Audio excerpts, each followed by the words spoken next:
Power star Pawan Kalyan ఎప్పుడో 2003లో అనుకున్న కథ సుమారు 3 సంవత్సరాలు ఆ కథపై వర్క్ చేసినా దాన్ని పక్కన పడేశారు. అదే సత్యాగ్రహి. సమకాలీన రాజకీయాలపై ఎక్కుపెట్టిన అస్త్రంగా ఈ సత్యాగ్రహి కథ రూపొందింది. మరి అది ఎందుకు సినిమాగా రూపాంతరం చెందలేదు?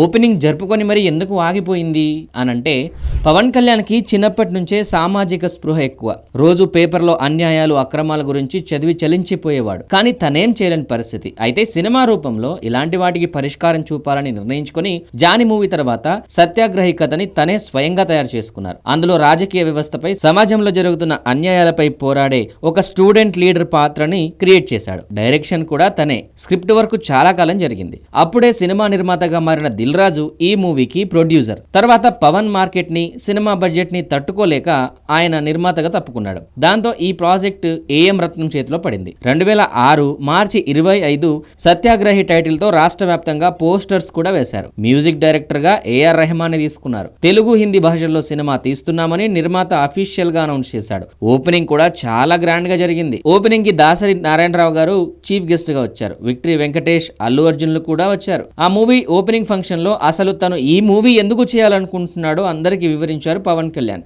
అలా కొన్ని రోజులు షూటింగ్ కూడా జరిగింది. కానీ బడ్జెట్ చాలా అయ్యేలా ఉంది.